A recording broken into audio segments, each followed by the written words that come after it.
오늘 제가 준비한 주제는요. 돈의 관점이 바뀌면 30만 원의 빚을 10억 자산으로 불릴 수 있다. 라는 주제예요. 아니, 어떻게 30만 원의 빚이 30억 자산으로 불어날 수 있지? 아니면 30만 원의 빚쟁이가 10억 자산가가 될 수 있을까? 라는 주제를 가지고 준비를 해왔습니다.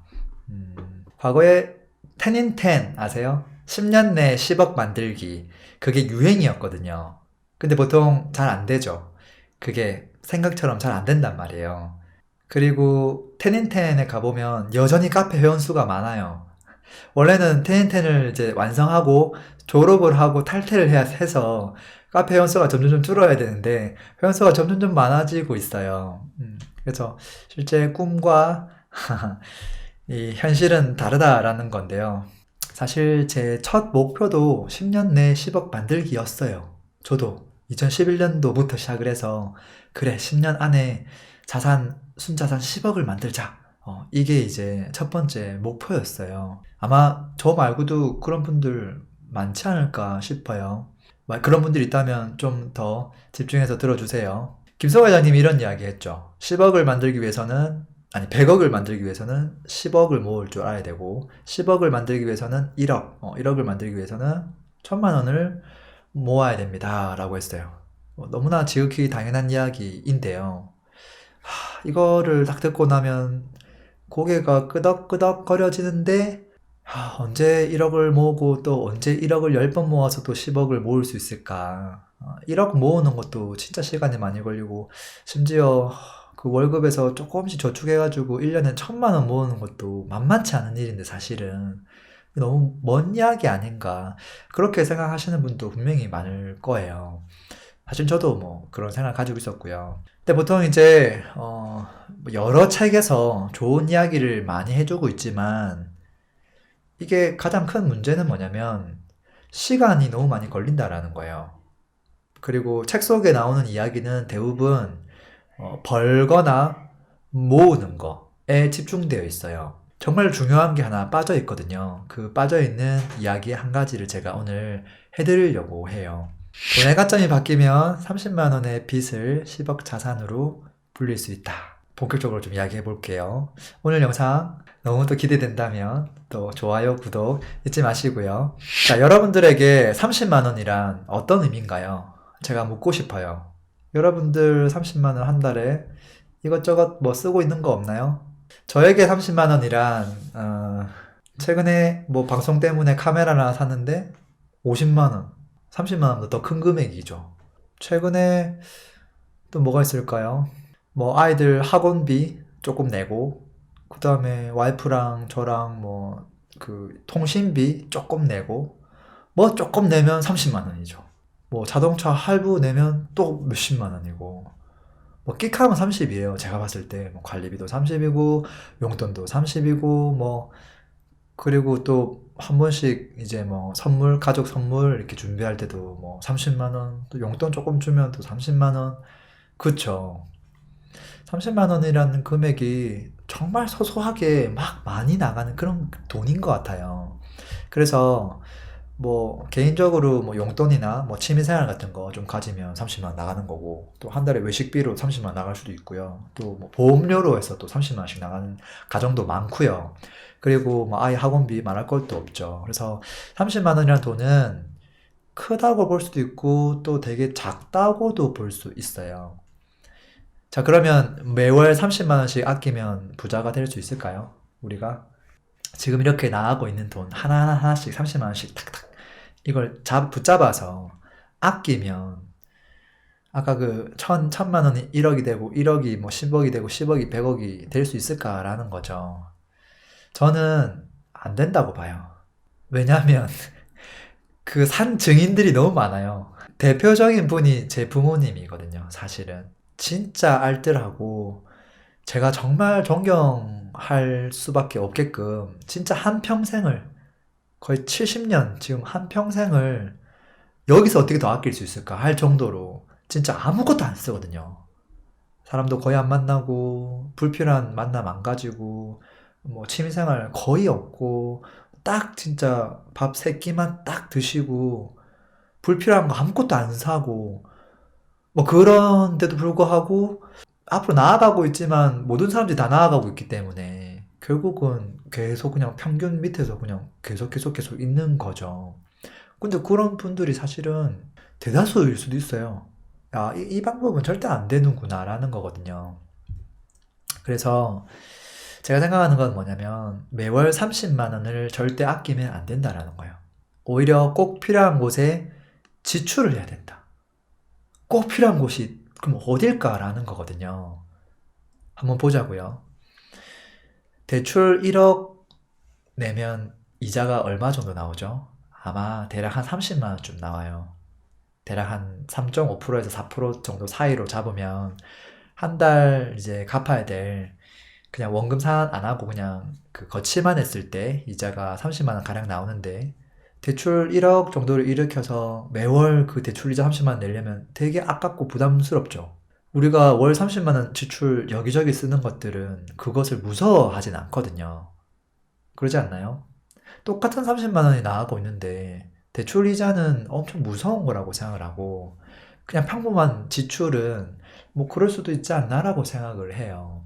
학원비 30만 원 안 쓰고 아니면 보험료 30만 원 좀 안 나가게끔 한 다음에 차라리 그 돈으로 대출을 좀 1억을 일으키고 1억에 해당하는 30만 원을 저기서 뺏어 갖다 주면 어떨까? 과연. 그럼 이게 뭐가 달라지는가라는 거거든요. 자, 대출 이자는 제가 여기서 좀 말씀드렸고요. 3.5%로 하면 금리가 29만 1천 원, 4%면 33만 원, 5%면 41만 6천 원인데 계산하기 힘드니까 그냥 1억에 30만 원이라고 한번 보자고요. 저는 30만 원이라는 금액을 딱 맞닥뜨리면 그게 30만 원으로 보이지가 않아요. 저 같은 경우는. 관점이 이미 많이 바뀌어 있기 때문에 30만 원 한 순간 머릿속에는 1억이 떠올라 있어요. 1억이 이게 굴러갈 수 있는 금액인데 내가 지금 그 기회를 다 놓치고 있구나. 이렇게 지금 해석이 되거든요. 저한테는. 자, 아마 우리는 되게 많은 기회 비용을 놓치고 있을 거예요. 분명히 여러분들도 그럴 거라고 저는 생각을 해요.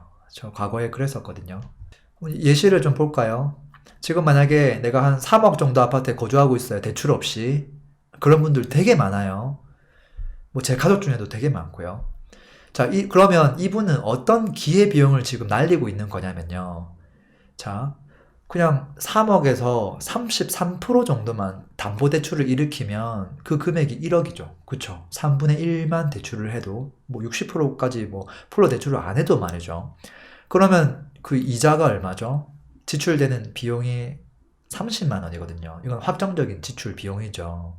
대신에 매달 30만 원이 나가지만 그걸로 인해서 이 미래 기회비용이라는 게 있거든요. 그러니까 이건 가능성에 대한 거예요. 1억이라는 이 여유 자금을 가지고 내가 굴렸을 때 얻게 되는 그 수익, 그 수익률, 시의 차익. 그게 어떻게 보면 미래 기회비용이에요. 자, 그랬을 때 30만 원만 내가 감당할 수 있다면 그 미래 기회비용은 사실은 이거는 열려 있거든요. 도대체 이게 확정적이지가 않은 거예요. 그리고 30만 원이 매달 나가면 아깝다고 생각할 수 있지만 그렇게 생각하지 마시고요. 그냥 1년 퉁 계산해 보자고요. 그러면 얼마죠? 30만 원 곱하기 12 하면 360만 원이에요. 이자가. 그리고 한 2년 정도 계산하면 720만 원이죠. 자, 그러면 그냥 처음부터 머릿속에 720을 떼놓는 거죠. 그럼 1억에서 720 빼놓고 그러면 9,280만 원만 내가 가용해서 뭔가 700만 원 이상의 수익만 내면 된다는 거죠. 2년 동안. 이 재미난 게 예를 들어서 그 돈을 가지고 부동산 월세에다가 만약에 묻어놨다. 근데 이게 만약에 수익률이 4%다. 그러면 어떻게 되는 거죠? 금리가 아까 저기 3.5에서 4% 사이라고 보면 사실은 이게 쌤쌤이죠. 그 말은 어떻게 되는 거죠? 거의 똑같다고 볼 수 있죠. 근데 그렇지만 미래 기회비용은 다르죠. 왜냐하면 그 부동산이 올라갈 수도 있고 내려갈 수도 있으니까. 그러니까 그것을 그렇게 겁내할 우리가 겁을 먹어야 될 대상은 아니라는 거거든요. 잘 모르겠으면 그냥 월세를 투자를 하더라도 최소 그 정도 이자는 나온다라는 거거든요. 그러니까 대출 이자도 사실은 30만 원을 안 내도 되는 뭐 그런 상황까지도 만들어낼 수 있는 거죠. 근데 거기다가 시세 차익은 또 덤으로 생각할 수 있다는 거고요. 자, 그리고 좀 더 가볼까요? 어떤 사람은 이렇게 할 거예요. 월세가 아니라, 월세는 너무 확정적인 수익이기 때문에 이게 수익률이 낮죠. 그래서 차라리 이 1억을 가지고 반을 쪼개가지고, 자, 수도권에다가 한 5천만 원으로 아파트, 뭐 실차익 경우는 하나 투자를 하고, 지방에다가 하나 투자를 했어요. 자, 그랬을 때, 한 2년이 지났을 때, 700만 원 이상을 벌 수 있을까, 없을까? 벌 수 있다고 생각하는 사람은 당연히 그 기회비용을 이용하려고 할 것이고요. 아, 나는 그러지 못할 것 같아 라고 하면 이용하지 않으려고 할 거예요. 그러면 이제 또 많은 분들이, 아, 저는 그런 걸 잘 몰라요. 하고 이제 가만히 있으려고 할 텐데, 그러면 어떻게 되냐면 우리의 인생은 확률, 변화가 제로인 인생을 살게 돼요. 그게 아니라 이건 우리가 노력에 의해서 얼마든지 뭐 엄청난 수익률이 아니라 그 대출 이자보다 조금만 높은 수익을 일으키면 되거든요. 그리고 시작하자마자 돈을 많이 벌어야 되는 게 아니라 처음에는 한 5% 수익률을 일으키다가 2년 차, 3년 차, 4년 차, 5년 차, 그리고 한 10년 정도 하다 보면 이게 10%도 나고 20%도 나고 그게 위로 올라가지 내려갈 확률은 매우 낮단 말이에요. 그러니까 얘는 내가 시간을 들여서 투자했을 때 손해볼 확률이 너무 낮은 녀석이죠. 또 예시를 볼까요? 지금 만약에 내가 연금저축보험으로 매월 30만 원씩 납부하고 있어요. 이 말은 무슨 말이냐면 1억 정도 더 대출을 일으켜서 납부할 수 있는 금액을 미리 그냥 돈을 계속 납부하고 있는 거거든요. 이거를 미리 내가 돈을 계속 굴릴 수 있는데 그걸 다 포기하고 마지막에 그 확정적인 그 돈을 이제 받고자 하는 건데 너무 아깝죠. 그리고 또 볼까요? 지금 이제 직장인 분들 같은 경우는 신용대출 없는 분들 되게 많을 거예요. 근데 직장 신용도가 또 좋은 분들은 뭐 5천에서 많게는 뭐 1억까지도 이제 신용대출 된단 말이죠. 자, 그랬을 때 그거에 대한 기회비용이 1억이란 말이죠. 이 1억에 대한 확정적인 지출 비용은 30만 원이지만 1억을 굴려서 얻게 되는 수익, 그 수익률은 이건 또 어떻게 될지 모르는 부분이거든요. 자, 그런 것들을 우리가 다 놓치고 있다라는 거예요. 제가 이런 생각을 한 게 2011년도였어요. 2011년도. 난 어떤 선택을 해야 될까? 대출 금리가 제가 2011년도에 신용대출 5천만 원을 제가 받았거든요. 그때 5.2% 금리였어요. 제 목표는 딱 한 가지였죠. 이 돈을 굴려서 1년 동안 5.2% 이상의 수익을 만들어낸다. 그게 저의 목표였어요. 뭐 큰 목표도 아니었고요. 근데 다행스럽게도 그 목표가 이루어졌죠. 5% 이상 수익 내기는 뭐 그렇게 어려운 일은 아니니까요. 그리고 이제 어떤 분들 보면 그런 분들이 있어요. 투자를 해가지고 운 좋게 그게 실차익이 났을 때 그러면 이거를 빨리 빼가지고 빚부터 갚아야 될까요? 그런 분들이 있어요. 최근에도 이제 그런 질문들이 왔었는데요. 빚을 내서 아파트를 사고 나서 뭐 실차익이 아니라 그냥 실거주로 이제 아파트 산 경우도 마찬가지예요. 보통은 실거주 할 때 빚을 내서 아파트를 사잖아요. 그 다음에 돈을 차곡차곡 모아서 그 대출을 갚기 바쁘죠. 이렇게 하는 게 과연 맞는 걸까요? 라고 묻는 사람들이 많은데 저는 이 방법은 좋은 방법이 아니라고 봐요. 대출은 사실은 언제든지 갚을 수 있는 거거든요. 우리가. 월 소득이 전혀 없는 분은 문제가 되지만 월 소득이 있는 분은 사실은 한 달 30만 원 정도는 얼마든지 감내할 수 있다고 봐요. 근데 우리는 항상 그에 따른 기회비용을 먼저 생각해야 된다고 생각을 해요. 그리고 또 뭐 예시를 한번 볼까요? 이런 분도 있어요. 지금 내가 2군 입지의 아파트에 거주하고 있는데 마음은 1군 입지로 이사를 가고 싶어요. 근데 그러려면 한 1억 정도를 추가로 더 비싼 아파트로 가야 되니까 지금 이 아파트에서 1억을 더 추가로 대출을 해야 돼요. 이 어떻게 하는 게 좋을까요? 자, 그랬을 때 만약에 그 지역이 조금 상승장으로 갈 수 있는 지역이라고 하면 사실은 1군 입지로 이사를 가는 게 더 좋은 선택이거든요. 왜냐면 이게 상승기가 오지 않는다고 하더라도요. 기본적으로 가격이 비싼 아파트와 그 아래 아파트는 시간이 지나면 지날수록 그 간격이 무조건 벌어지게끔 되어 있어요. 왜냐면 아파트가 이 친구가 5천 오르면 이 친구가 또 5천 오르는 개념이 아니라 퍼센테이지로 오르거든요. 10%, 10%. 그러면 7억짜리가 있고 5억짜리가 있으면 얘는 7천만 원 오르고 얘는 5천만 원 오르기 때문에 또 2천만 원이 또 벌어지는 거예요. 지금도 가격 차이가 많이 나는데 또 2년 지나면 또 벌어지고 또 벌어지고 그래서 시간 지나면 영원히 벌어져요.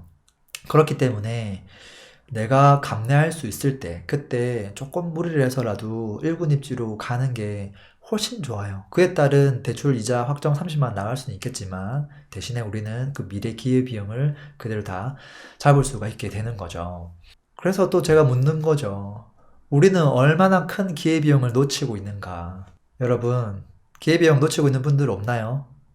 제 생각에 한 명씩 제가 이 프로필하고 하나씩 다 재정 다 까보면 분명히 깔고 있는 돈과 놓치고 있는 기회비용이 너무 많을 거라고 봐요. 그리고 불필요하게 나가고 있는 30만 원이 생각보다 많을 거라고 생각해요. 차라리 그걸 빼가지고 자금을 굴릴 수 있는 이자 비용에다 차라리 넣는 게 훨씬 더 가치가 있거든요. 그래서 여러분들 스스로 꼭 한번 체크해 보시면 좋겠어요. 연금저축은 진짜 쓰잘데기 없는 거거든요. 그래서 그 선택이 너무 중요한데 사실 이거는 마인드에 달린 문제예요. 그래서 우리가 가능성이 제로인 삶을 살 것이냐 아니면 약간의 리스크는 있겠지만 가능성이 열려있는 선택을 할 것이냐 이 두 가지를 놓고 우리는 선택할 수밖에 없어요. 그래서 좀 편안함, 뭐 안주 이런 키워드에 익숙한 분들은 그냥 난 대출 이자는 안 나가고 그냥 매달 뭐 30만 원, 30만 원, 30만 원 해서 고정비로 그냥 100만 원씩 내 생활비 내면서 남은 금액으로 한 100만 원씩 어떻게든 저축해서 1년에 1000만 원 만들고 10년에 1억 만들고 20년 지나서 2억 만들고 30년 지나서 3억 만들래 그런 분들이 있겠죠. 이거는 무슨 말이냐면 3억이 지나면 정확하게 30년이 지나면 3억을 모은다는 소리거든요. 거기서 1도 차이가 안 난다는 건데 30년 뒤에 3억을 모은다? 야, 지금 인플레이션이 더 빠를 텐데 답이 안 나오는 거거든요. 근데 재미난 건 말이죠. 돈만 그런 게 아니에요. 아세요? 돈에 대한 관점이 바뀌면 30만 원이 1억으로 보여요. 근데 시간에 대한 관점이 바뀌면 시간도 돈처럼 똑같은 메커니즘이구나라는 거를 이해하게 돼요. 제가 아는 분이 오프라인 모임에서 저에게 이런 질문을 하셨어요. 랭구님은 자산이 얼마 정도 모였을 때 회사를 그만두셨어요? 이제 그랬거든요. 아마 그분 마음속에서는 돈을 엄청 많이 벌어서 회사를 그만뒀다라고 생각을 하고 질문을 하셨더라고요. 제 이야기를 좀 더 해보면, 5천만 원으로 첫 투자를 시작해서, 제가 10년 동안 10 10억을 벌어야지라고 목표 설정을 했는데, 열심히 하다 보니까, 물론 회사를 다니면서 이제 병행한 거죠. 투자를. 그렇게 하다 보니까 사실 그 기간이 5년밖에 안 걸렸거든요. 그러니까 2분의 1로 단축됐던 거죠. 그리고 또다시 여기서 10억을 더 모으기까지는 5년이 아니라 3년이 채 안 걸렸거든요. 또 절반으로 또 단축된 거예요. 근데 또 거기서 또다시 10억을 더 모으는데 걸린 시간이 이제 1년밖에 안 걸려요. 너무 신기하지 않아요? 계속 지금 당겨지고 있는 거거든요. 근데 제가 회사를 그만뒀을 때 그때 제가 가지고 있던 순자산이 대략 한 10억 정도였어요. 그렇게 얘기했더니 그 질문을 주신 분이 아니 10억 가지고 어떻게 회사를 그만두죠? 라고 하는 거예요. 자기는 그보다 훨씬 더 많은 금액이 있었지 않았을까라고 생각을 했대요. 근데 제가 이렇게 얘기했어요. 10억이라는 돈의 가치가 얼마나 큰지 아세요? 라고 했어요. 현재 시점의 그 10억. 그게 이 시간에 대한 관점인데요. 자, 10억이라는 그거를 이게 10억은 돈이잖아요. 그 돈의 가치를 시간의 가치로 환산하면 어떻게 되는 줄 알아요? 우리가 보통 1년에 1억씩 써도 10년을 버틸 수 있어요. 만약에 1년에 5천만 원씩 쓰면 20년을 버틸 수 있는 돈이에요. 그러니까 남들보다 10년 내지 20년을 타임머신을 타고 과거로 쫙 돌아가는 녀석이거든요. 그럼 그때부터 시작을 해서 내가 정말 하고 싶은 일을 진행했을 때 지금 현재 하고 있는 이 고정적인 이 월급보다만 많이 벌면 되잖아요. 그것도 지금 당장 많이 벌 필요가 없고 10년 내, 20년 내에 그걸 만들어내면 되는 거거든요. 자, 그런 마음이라면 사실은 얼마든지 뭔가 시작해 볼 수 있다라는 거예요. 근데 이제 보통은 뭐 한 10억짜리 내 집 마련하고 그때부터 또 대출 조금 끼고 또 다른 곳에 투자 한두 개씩 진행하고 이제 그러면서 회사를 그만두지 못하고 고정적인 월급을 받으면서 시간을 다 빼앗기면서 추가적인 생산적인 일을 하지 못하고 그렇게 시간이 1년, 2년, 5년 계속 지나가거든요. 그렇게 하면 절대 내가 원하는 그 날이 안 오거든요. 제가 한번 10년의 그 시간적 가치를 만들어 봤더니 보통 연봉이 3천만 원이잖아요. 그러면 4%씩 쭉 복리로 계속 상승을 하면 10년 동안 모으는 총액이 3억 6천만 원이에요. 그리고 연봉이 한 5천만 원인 사람이 10년 동안 쭉 복리로 4%씩 상승하면 그분은 6억 정도 돼요. 그러니까 내가 10년 동안 지금부터 시작을 해서 3억 6천 내지 뭐 6억에 해당하는 금액을 벌고 말 거냐, 아니면 뭔가 내가 좋아하는 걸 하면서 더 큰 가치를 얻어낼 것이냐. 이제 지금 이 문제에도 맞닥뜨려 있는 건데, 이것도 결국은 돈을 이제 굴리기 위해서 대출을 할 것이냐, 아니면 이것도 일을 그만두고 새로운 일을 할 것이냐. 똑같은 맥락이에요. 그래서 지금 이걸 표로 한번 표현해 보면 10년 동안 내가 회사를 꾸역꾸역 다녀서 3억 6천만 원을 번다. 그렇게 되면 이제 기회비용은 더 많이 벌 수 있는 모든 기회를 놓치는 거죠. 지출되는 비용은 내가 지금 이 일을 그만둠으로써 10년 동안 3억 6천이라는 금액을 놓치게 되죠. 근데 그렇지만 시간에 투자해서 우리는 무한대 수익을 얻게 되거든요. 그래, 이건 해볼 만한 거 아닌가라는 거죠. 항상 우리는 갈림길에 있어요. 근데 그 갈림길에서 아마도 우리에게 두려움이라는 친구가 계속 노크를 할 거예요. 실패할까 너무 두려워요. 과거에 저는 실패한 경험이 또 있어요. 이번에 또 실패하지 않을까요? 나이가 조금 있는데 가능할까요? 기본적으로 저는 노력은 필요하다고 봐요. 평균 이상의 노력이 필요해요. 그리고 그 기간이 뭐 1개월, 2개월 그런 걸로는 택도 없을 거예요. 아무리 못해도 1년, 3년, 5년 이렇게 단계별 좀 투입한 기간들이 필요할 거예요. 그러면 아무런 준비가 안 된 상태에서 갑자기 일을 그만두고 새로운 걸 시작해본다. 뭔가 배팅을 한다. 그런 것들은 너무 리스크하죠. 그렇잖아요. 그래서 제가 좀 권유하고 싶은 방법은 사이드 프로젝트로 가져가는 거예요. 기본적인 지금 메인 잡을 하면서 사이드로 최소 2, 30% 정도 시간을 내서 하는 거죠. 보통 우리가 하루에 주어진 시간이 몇 시간이 안 돼요, 사실. 진짜 한 두세 시간? 정말 시간 많이 내면 두세 시간. 그리고 어떤 날은 못하는 날도 있을 거기 때문에 평균적으로 내면 진짜 한두 시간밖에 안 될 수도 있어요. 안 될 수도 있어요. 자, 그래서 이거를 병행을 했을 때 돌파하는 사람이 있고 돌파하지 못하는 사람이 있어요. 병행했을 때 사이드 프로젝트를 가지고 약간의 성과를 못 만들어내는 사람들은 시간을 아무리 많이 줘도 사실은 못해요. 그리고 나중에 누군가가 동업을 해야 된다거나 같이 일을 할 때 어떤 사람과 내가 동업해야 될까라고 봤을 때 그걸 검증해 보시면 돼요. 이 사람이 메인 잡이 있으면서도 사이드 프로젝트를 했는가, 그리고 그것을 포기하지 않고 꾸준하게 해왔는가. 그것을 한 사람이라면 기본적인 근성도 있고 자질이 되어 있다고 보거든요. 사이드 프로젝트는 너무 거창한 게 아니더라도 예를 들어서 뭐 블로그에 글쓰기 한번 해보겠다. 이것도 마찬가지예요. 블로그 글쓰기 꾸준하게 하는 거 쉬운 일이 아니에요. 회사 다니면서 뭐 하다 보면. 근데 그걸 꾸준하게 해내는 사람이 있어요. 그 사람은 어떤 사람이냐면 기본적으로 자신이 이미 가지고 있는 것들을 희생할 수 있는 사람이에요.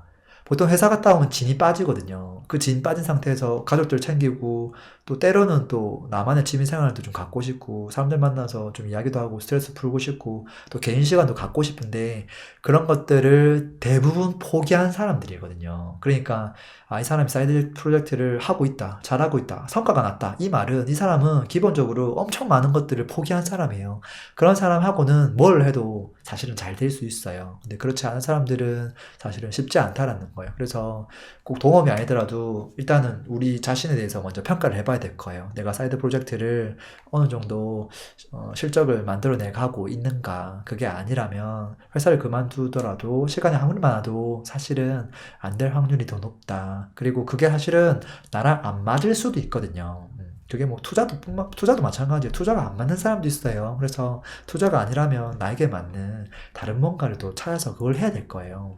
그래서 결론적으로 돈에 대한 관점 그리고 시간에 대한 관점을 바꾸면 분명히 우리 인생은 지금보다 많이 달라질 거라고 저는 생각을 해요. 저는 처음에 시간에 대한 관점까지는 생각하지 못했었고요. 단지 그냥 돈에 대한 관점, 그것만 생각하고 돈을 최대한 레버리지를 활용해서 어떻게 하면 이 돈을 가지고 조금 더 불릴 수 있을까? 그리고 이 불리는 경험을 통해서 어떻게 나의 역량을 쌓을 수 있을까? 한번 쌓인 역량을 가지고 돈을 불릴 때 남들보다 얼마나 더 안정적으로 이걸 굴릴 수 있는가? 이러면 결국은 선순환이 되는 거거든요. 이제 그걸로 인해서 나중에 어느 단계가 되면 소중한 내 시간, 그것을 다른 사람을 위해 쓰지 말고 오로지 나를 위해서 쓰고 또 그로 인해서 또 얻게 되는 모든 혜택들, 그런 것들 여러분들 다 함께 가져가시면 어떨까 싶어요. 그동안 이제 제가 한 뭐 9년 넘는 기간 동안 걸쳐서 그냥 깨달은 것들에 대해서 좀 짧게 정리를 해서 여러분들에게 말씀을 좀 드렸어요. 자, 오늘 멘트강 어땠나요? 30만 원이 이제 그냥 30만 원으로 보이지 않을 거예요. 그래서 가계부 한번 싹 정리 한번 해보세요. 내가 지금 도대체 몇 억을 지금 기회비용을 날리고 있는지 말이에요.